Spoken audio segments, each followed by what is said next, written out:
नमस्कार दोस्तों, स्वागत है आप सभी लोगों का एक बार फिर से एक नई वीडियो में। और आज की इस वीडियो में हम लोग क्लास 9th का वीकली टेस्ट जो है कल होने वाला है, यानी कि 16 अगस्त को जो वीकली टेस्ट होने वाला है उसके लिए कुछ क्वेश्चन प्रैक्टिस करने वाले हैं। ये प्रैक्टिस सेट 1 है, ठीक है। चलिए वीडियो को शुरू करते हैं। यहाँ पर विषय आप लोग का गणित है, क्लास 9th, ठीक है। यहाँ देखिएगा प्रैक्टिस सेट 1 है और यहाँ पर जो पहला क्वेश्चन है हमारे पास, क्वेश्चन ये है कि इनमें से कौन एक चर वाला बहुपद है। इनमें से कौन एक चर वाला बहुपद है, ठीक है। अब बहुपद किसको कहते हैं ये याद रखिएगा। मान लीजिए कोई जैसे 2 लिखा और 2x है। चर अचर किसको कहते हैं तो आप लोग को पता है। 2 को हम लोग अचर कहेंगे और ये x जो है इसको हम लोग चर कहेंगे। जो गणित में लिखा जाता है उसको अचर कहते हैं और जो अल्फ़ाबेट होता है ABCD ये सब को हम लोग चर कहते हैं, ठीक है।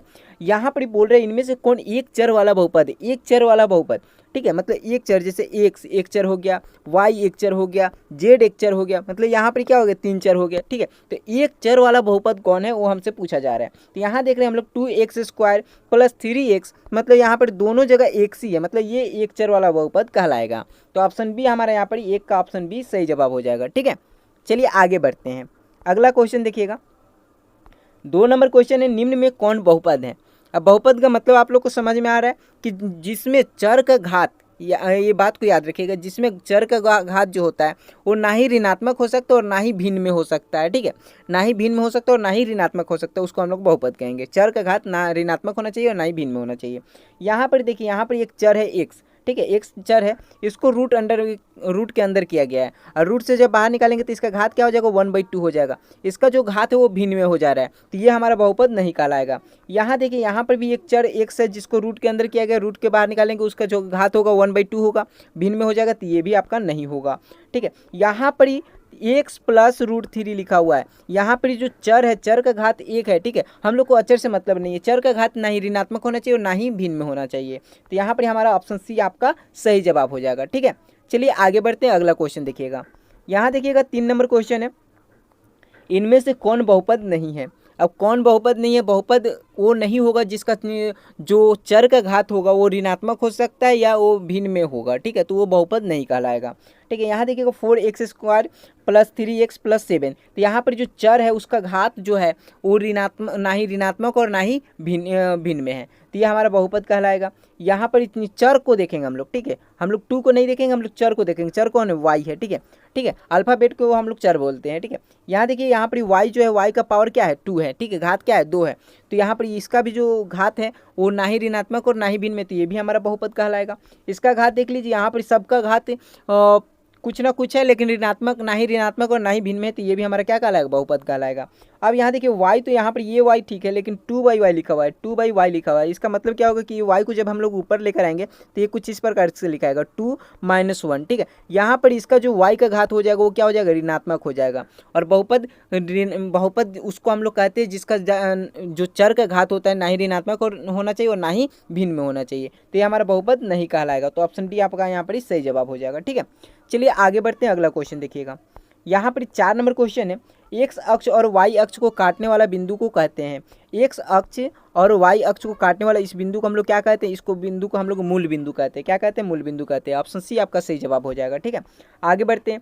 मूल बिंदु का निर्देशांक क्या होता है। मूल बिंदु का निर्देशांक क्या होता है, हमेशा याद रखिएगा 0 0, ठीक है। यहाँ पर एक्स भी 0 रहता है, वाई भी 0 रहता है, पहला को एक्स दूसरा को वाई, ठीक है। चलिए आगे बढ़ते हैं। यहाँ देखिएगा वाई अक्ष से किसी बिंदु की दूरी को कहते हैं, वाई अक्ष से, ठीक है, ये वाई अक्ष है, ये एक्स अक्ष है। अब वाई अक्ष से किसी बिंदु का दूरी को क्या कहेंगे हम लोग, इसको हम लोग क्या कहेंगे, भुज कहेंगे, ठीक है। कहीं ना कहीं ये एक्स अक्ष पे होगा, ठीक है, इसलिए हम लोग इसको क्या कहेंगे, भुज कहेंगे। ऑप्शन बी आपका यहाँ पर सही जवाब हो जाएगा, ठीक है। आगे बढ़ते हैं। आगे देखिएगा यहाँ पर निर्देशांक 2 और 3 का भुज क्या होगा। निर्देशांक 2 और 3 का भुज क्या होगा, आप लोग को बताएं कि पहला को x दूसरे को y मानिएगा, ठीक है। यहाँ पर x को हम लोग क्या कहते हैं, x को भुज कहते हैं, y को कोटि कहते हैं, ठीक है। यहाँ पर पूछा है कि भुज क्या होगा, तो निर्देशांक 2 और 3 का भुज क्या हो जाएगा, 2 हो जाएगा। ऑप्शन आपका ए यहाँ पर सही हो जाएगा। अगर कोटि पूछेगा तो आप 3 कीजिएगा, ठीक है। चलिए आगे बढ़ते हैं। यहाँ देखिएगा 2 चर वाले रैखिक समीकरण का मानक रूप क्या होगा। 2 चर वाले रैखिक समीकरण का मानक रूप याद रखिएगा, ax plus by plus c बराबर 0 होता है। क्या होता है, ax plus by plus c बराबर 0, ठीक है। कौन सा ऑप्शन सही हो जाएगा, ऑप्शन बी आपका यहाँ पर सही जवाब हो जाएगा, ठीक है। आगे बढ़ते हैं। यहाँ देखिएगा इनमें से कौन दो चर वाला रैखिक समीकरण है। दो चर वाला रैखिक समीकरण कौन है? यहाँ पर एक चर आपको दिख रहा है, यहाँ पर भी एक चर दिख रहा है, यहाँ पर भी एक चर दिख रहा है, लेकिन यहाँ पर दो चर दिख रहा है, एक्स और वाई। ठीक है, तो यहाँ पर ये क्या हो जाएगा, डी जो ऑप्शन है वो दो चर वाला रैखिक समीकरण हो जाएगा। ठीक है, 10 नंबर क्वेश्चन देखिएगा। यहाँ पर 10 नंबर क्वेश्चन है, समीकरण 2x प्लस 3y बराबर 8 की तुलना ax plus b y plus c बराबर 0 से करने पर a b और c का मान क्या होगा। तो यहाँ पर कैसे तुलना करेंगे वो देखिएगा। यहाँ पर क्या लिखा हुआ है वो देख लीजिए, 2x लिखा हुआ है प्लस 3y लिखा हुआ है बराबर 8 लिखा हुआ है। तो क्या हम लोग इस बराबर 8 को -8 लिखकर यहाँ पर 0 दे सकते हैं, क्योंकि इस 8 को हम लोग इधर से बराबर से उठाकर जब इधर लेकर राइट हैंड साइड से जब लेफ्ट हैंड साइड लेकर आएंगे तो इसका चिन्ह परिवर्तन हो जाएगा। ठीक है, तो इसका इधर चिन्ह क्या है, कुछ नहीं तो प्लस है, और इधर जब लेकर आएंगे तो उसको माइनस कर देंगे। ठीक है, यहाँ तक कोई दिक्कत नहीं। अब यहाँ पर ये वाला फॉर्मूला हम लोग लिख देंगे, ax plus b y plus c. ठीक है, बराबर क्या होगा, 0 होगा। ए की जगह पे क्या है, 2 है, तो ए का मान 2 हो जाएगा। ठीक है, ए का मान 2, बी का मान 3 हो जाएगा, और सी का मान -8 होगा। ठीक है, क्योंकि ये प्लस में है। ठीक है, प्लस में इसलिए इसका अगर माइनस है तो माइनस लेकर चलेंगे, तो सी का मान -8 हो जाएगा। यहाँ देख लीजिएगा ऑप्शन सी जो मैच कर जाएगा। ऑप्शन सी में ए का मान 2 दिया हुआ है, बी का मान 3 दिया हुआ है, और सी का मान -8 दिया हुआ है, तो ये आपका आंसर हो जाएगा ऑप्शन सी। ठीक है, चलिए आगे बढ़ते हैं, अगला क्वेश्चन देखिएगा। यहाँ पर कुछ सब्जेक्टिव क्वेश्चन भी हम लोग प्रैक्टिस कर लेते हैं। जैसे 11 नंबर क्वेश्चन है, एक्स का पावर 5 माइनस एक्स का पावर 4 प्लस 3 का बहुपद की घात ज्ञात कीजिए। तो इसका घातांक पहले देख लीजिए, मतलब सबसे अधिक अगर जिस चर का घात होगा वही उस पूरा बहुपद का घात हो जाएगा। ठीक है, जिस चर का उस समीकरण उस बहुपद में जिस चर का सबसे अधिक घात होगा वही पूरा बहुपद का घात हो जाएगा। ठीक है, तो यहाँ चर का अधिकतम घातांक कितना है, 5 है। किसका है, एक्स का पावर 5। ठीक है, तो अतः बहुपद की घात क्या हो जाएगी, 5 हो जाएगी। ठीक है, बात समझ में आ रही है। चलिए आगे बढ़ते हैं। यहाँ देखिएगा, यहाँ पर 12 नंबर क्वेश्चन है, 2x प्लस 3y बराबर 4.32 समीकरण को ax plus b y plus c बराबर 0 के रूप में लिखिए और प्रत्येक स्थिति में a b और c का मान ज्ञात बताइए। ठीक है, तो यहाँ पर क्या करेंगे, वही वाला हम लोग फॉर्मूला इस्तेमाल करेंगे। ठीक है, पहले हम लोग क्या करेंगे, इसको बराबर में लिख लेंगे, उसके बाद इसको बराबर से जब उठाकर उसको राइट हैंड से लेफ्ट हैंड साइड में लेकर आएंगे तो इसका चिन्ह में परिवर्तन हो जाएगा, इधर प्लस है तो इधर आएगा तो माइनस हो जाएगा। ठीक है, अब हम लोग इस फॉर्मूला को लिख लेंगे। ए की जगह पे क्या है, 2 मिल जाएगा, बी की जगह पे 3 मिल जाएगा, और सी की जगह पे -4.37 मिल जाएगा। तो ए बराबर 2, बी बराबर 3 और सी बराबर -4.37, ये आपका आंसर हो जाएगा। ठीक है, कोई दिक्कत नहीं, आगे बढ़ते हैं।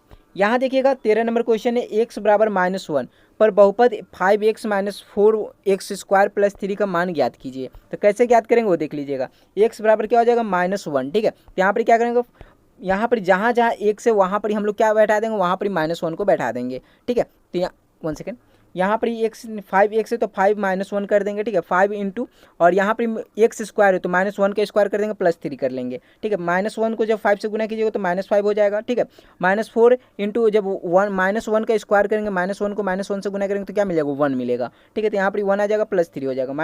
अब यहाँ देखिए -4 -5, और यहाँ पर -4 इंटू 1 करेंगे तो -4 मिलेगा, प्लस 3 हो जाएगा। ठीक है, अब यहाँ पर क्या कीजिए, -5 और -4 को आपस में ऐड कर दीजिए, क्या हो जाएगा, -9 हो जाएगा, प्लस 3 कीजिए। ठीक है, अब प्लस 3 कर लीजिए, माइनस प्लस क्या होता है, माइनस होता है, और यहाँ पर चिन्ह किसका बड़ा है, 9 का बड़ा है, सॉरी माइनस वाला का संख्या बड़ा है। ठीक है, तो यहाँ पर क्या करेंगे हम लोग, -9 में से 3 को घटा देंगे। ठीक है, -9 में से 3 को घटा देंगे और चिन्ह जिसका बड़ा रहता है उसका दे दिया जाता है। ठीक है, तो माइनस वाला को बड़ा संख्या है तो उसका हम लोग चिन्ह दे देंगे माइनस। ठीक है, -6 हमारा आंसर हो जाएगा। ठीक है, आगे बढ़ते हैं। यहाँ देखिएगा 14 नंबर क्वेश्चन है, बिंदु 2 और 3 और 40 समीकरण ax प्लस बी वाई बराबर 1 के ग्राफ पर स्थित है, a और b का मान ज्ञात कीजिए। ठीक है, इसको हम लोग कैसे करेंगे वो देख लीजिएगा।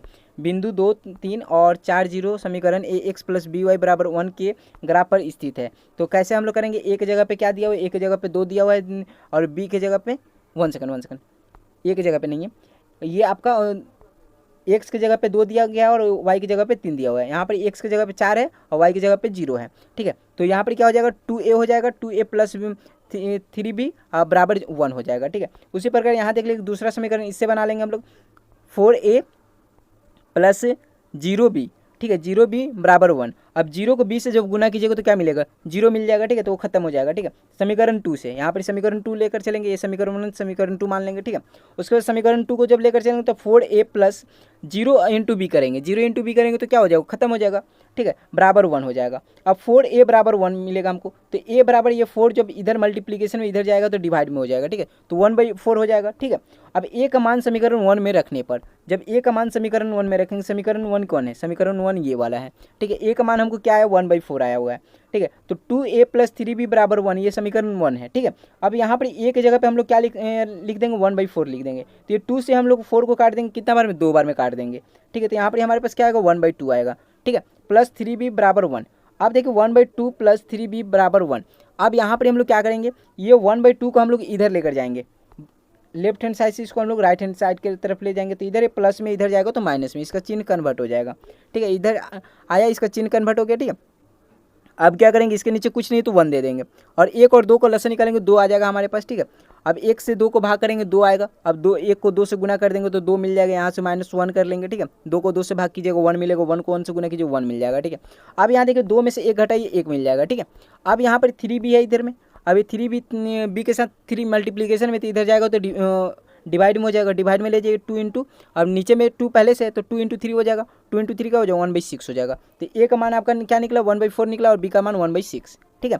तो इस वीडियो में दोस्तों हम लोग क्लास 9 के लिए गणित का कुछ 14 क्वेश्चन हम लोग प्रैक्टिस किए हैं, ठीक है। और वीडियो कैसे लगा आप लोग ज़रूर बताइएगा, ठीक है। चलिए फिर मिलते हैं हम लोग अगले वीडियो में। बहुत बहुत धन्यवाद आप सभी लोगों का, थैंक यू, जय हिंद, जय भारत।